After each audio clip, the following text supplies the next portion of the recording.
মুসলমান কথা বলতে হবে। আজকে আমাদের মুসলমানদের কণ্ঠের আওয়াজ নিচু হয়ে গেছে, কথা বলেন ঠিক কিনা? আজকে আমাদের মুসলমানদের কণ্ঠের আওয়াজ নিচু হয়ে যাওয়ার কারণে গোটা পৃথিবীর বুকে মুসলমানরা নির্যাতিত, নিষ্পেষিত, চিল্লায় বলতে হবে ঠিক কিনা মুসলমান?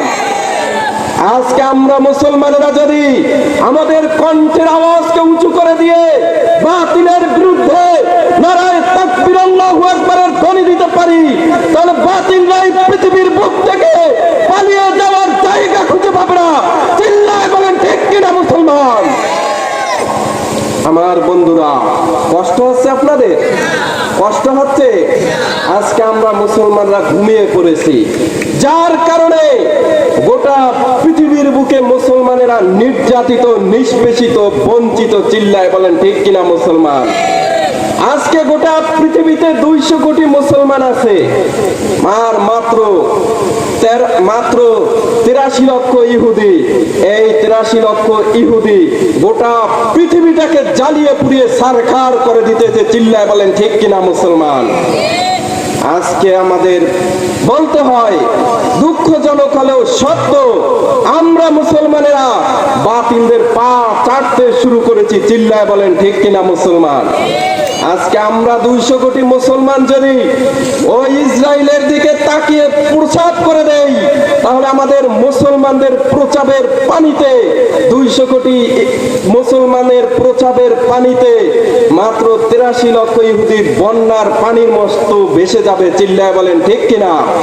কিন্তু দুঃখজনক হলেও সত্য, আমরা মুসলমানেরা সেই আমাদের হারানো ঐতিহ্যকে ভুলে যাওয়ার কারণে আমরা দেখতেছি বিগত 75টি বছর ফিলিস্তিনে আমাদের হাজার হাজার মুসলমানদেরকে হত্যা করে এই পৃথিবী থেকে বিদায় করে দিতেছে। চিল্লায় বলেন ঠিক কিনা মুসলমান?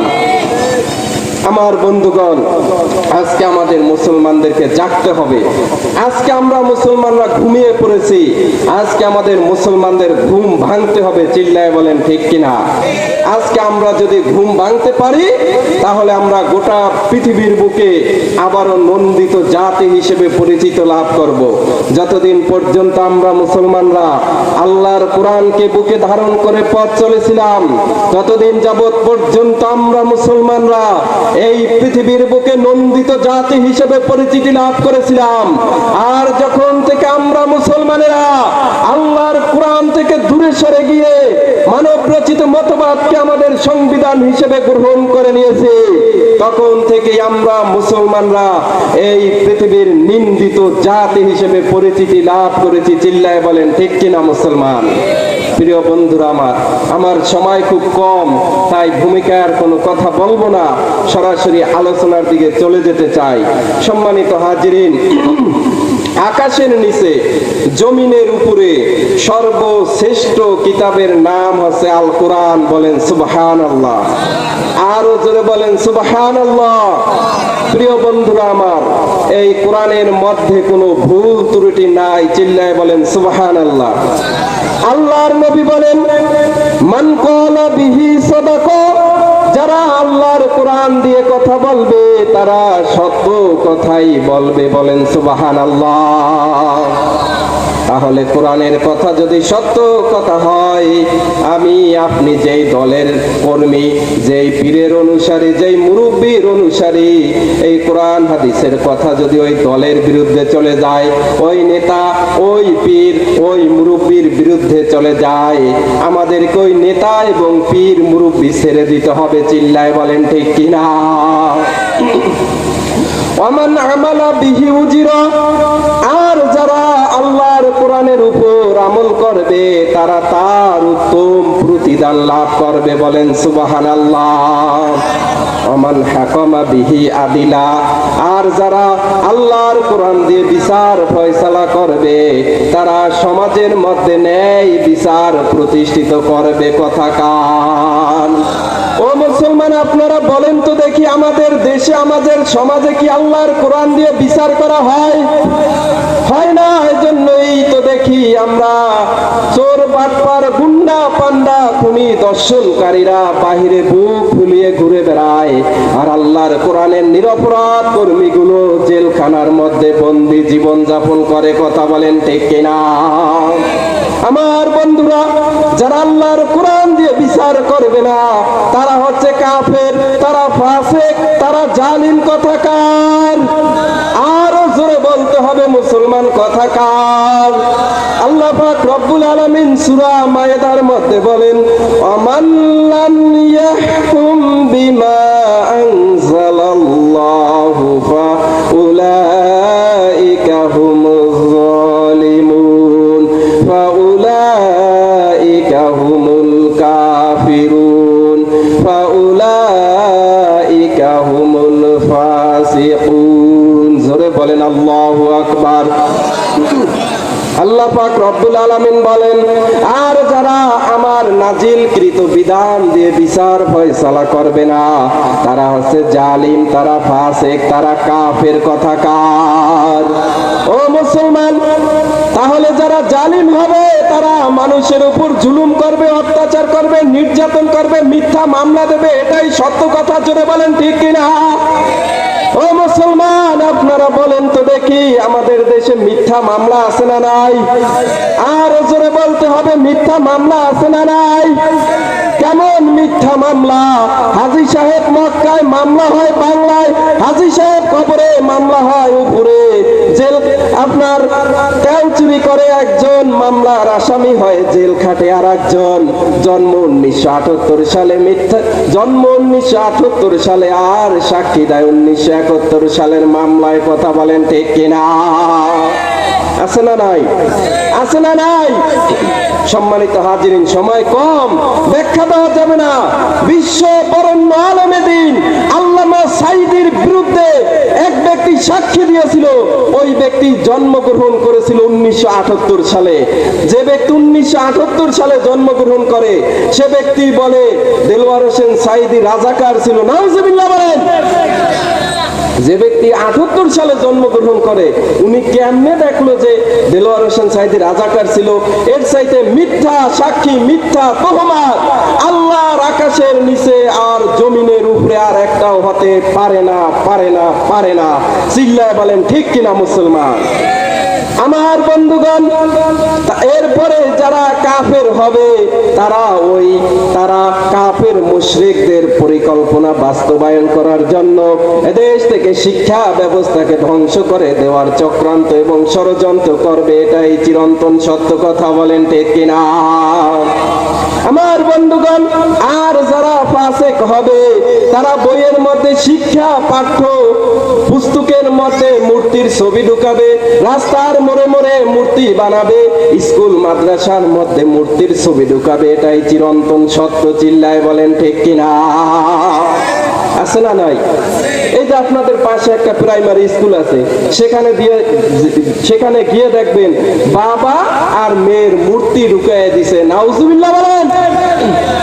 সম্মানিত হাজিরিন, ওদিকে আর যাওয়া যাবে না। এরপরে আল্লাহর নবী বলেন, ওমান দাআ হুদা ইলা সিরাতিন মুস্তাকিম। সূরা বলেন সুবহানাল্লাহ। আল্লাহ নবী বলেন, যারা মানুষদেরকে বলবে এসো কোরআন শিখি, কোরআন বুঝি, কোরআনের বিধান অনুযায়ী আমল করি, তারা তোমাদেরকে সঠিক পথের দিকেই ডাকবে। জোরে বলেন সুবহানাল্লাহ। আমার বন্ধুগণ, আল্লাহর নবী সাল্লাল্লাহু আলাইহি ওয়াসাল্লাম বলেন, আল কোরআনু শাফিউল মুশাফফা। এই কোরআন এমন সুপারিশকারী যার সুপারিশ গ্রহণ করা হবে। বলেন সুবহানাল্লাহ। ওমান জাআলাহু আমামা। কোরআনকে যারা ব্যক্তি জীবনে, পারিবারিক জীবনে, সামাজিক জীবনে, রাষ্ট্রীয় জীবনে, অফিসে, আদালতে, ব্যবসা বাণিজ্যে সামনে রাখবে, অর্থাৎ কোরআন অনুযায়ী আমল করবে, কদাহু ইলাল জান্নাহ। কোরআন তাদেরকে ধরে ধরে জান্নাতে নিয়ে যাবে। ওমান জাআলাহু খালফা জহরিহি। আর কোরআনকে যারা ব্যক্তি জীবনে, পারিবারিক জীবনে, সামাজিক জীবনে, রাষ্ট্রীয় জীবনে, অফিসে, আদালতে পিছনে রাখবে, অর্থাৎ কোরআন অনুযায়ী আমল করবে না, কোরআন তাদেরকে কদাহু ইলান নার, ধরে ধরে জাহান্নামের দিকে নিয়ে যাবে। বলেন নাউজুবিল্লাহ। ও আমার তাফসীর শ্রোতা মণ্ডলী, আজকে আপনাদেরকে সিদ্ধান্ত নিতে হবে, আপনারা আল্লাহর কোরআনকে পিছনে রেখে জাহান্নামে যাবেন নাকি আল্লাহর কোরআনকে সামনে রেখে অর্থাৎ কোরআনের হুকুম অনুযায়ী, কোরআনের বিধান অনুযায়ী আমল করে জান্নাতে যাবেন। এই সিদ্ধান্ত আপনাদেরকে নিতে হবে। চিল্লায় বলেন ঠিক কিনা? আমার বন্ধুগণ, এরপরে আল্লাহর নবী বলেন, আল কোরআন হুজ্জাতুল লাকা আও আলাইক, এই কোরআন কিয়ামতের দিন কারো পক্ষে অথবা বিপক্ষে সাক্ষী দিবে। বলেন ঠিক কিনা? কোরআন কাদের পক্ষে সাক্ষী দিবে? দুনিয়াতে যারা কোরআনের পক্ষে থাকবে, কোরআনের বিধান প্রতিষ্ঠার জন্য কাজ করবে, কোরআনের আইন প্রতিষ্ঠার জন্য জেল জুলুম অত্যাচার নির্যাতন সহ্য করবে, এই কোরআনের জন্য ফাঁসির রশিকে হাসতে হাসতে ফুলের মালা হিসেবে গলায় বরণ করে নিবে, এই কোরআন কিয়ামতের দিন তাদের পক্ষে সাক্ষী দিবে। বলেন সুবহানাল্লাহ। আর পক্ষান্তরে যারা কোরআনের পক্ষে থাকবে না, কোরআনের বিধান অনুযায়ী আমল করবে না, কোরআনের আইন প্রতিষ্ঠার কাজ করবে না, বরং যারা আল্লাহর জমিনে আল্লাহর কোরআনের আইন প্রতিষ্ঠার কাজ করবে, তাদের বিরুদ্ধে মিথ্যা মামলা দিবে, তাদের বিরুদ্ধে তালিকা তৈরি করে থানায় জমা দিবে, তাদেরকে রিমান্ড দিবে, জেল জুলুম অত্যাচার নির্যাতন করবে, এই কোরআন কাল কিয়ামতের ময়দানে তাদের বিরুদ্ধে সাক্ষী দেবে। বলেন নাউজুবিল্লাহ। শুধু তাদের বিরুদ্ধে সাক্ষী দিবে না, বরং এই কোরআন তাদের বিরুদ্ধে আল্লাহর কাছে মামলা দায়ের করবে। বলেন নাউজুবিল্লাহ। ইয়াকুলুল কুরআনু ইয়া রাব্বাল আলামিন ইন্না হাযা আবদাকা ইত্তাখাযানি মাহজুরা ফাখজি বাইনি ওয়া বাইনাহু। কোরআন সেদিন আল্লাহর কাছে বলবে, ওগো আল্লাহ, এই হচ্ছে আপনার সেই বান্দা যে দুনিয়াতে আমাকে মাহজুর করে রেখেছিল, অর্থাৎ আমাকে রেখেছিল মসজিদের তাকের উপরে, মসজিদের মেম্বারের উপরে, ঘরের তাকের উপরে, আমার বিধান অনুযায়ী আমল করে নাই, আমার বিধান অনুযায়ী সমাজ রাষ্ট্র পরিচালনা করে নাই।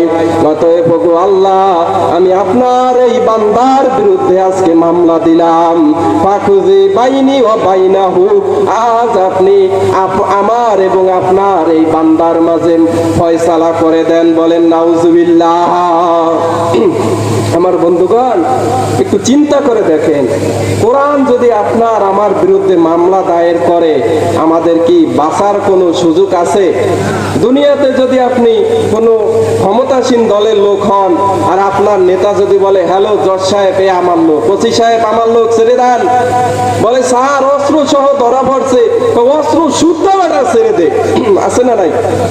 আপনি দুনিয়াতে হ্যালোর জোরে, মামলার জোরে পার পেয়ে, হ্যালোর জোরে মামলা থেকে পার পেতে পারেন, রেহাই পেতে পারেন, কিন্তু আল্লাহর মামলা থেকে, আল্লাহর কোরআনের মামলা থেকে পশ্চিম কালো আপনি রেহাই পাবেন না। জোরে বলেন ঠিক কিনা? সুতরাং আল্লাহ পাক রব্বুল আলামিন আমাদেরকে আল্লাহর কোরআন অনুযায়ী আমল করার তৌফিক দান করুন। সবাই বলেন আল্লাহুম্মা আমিন।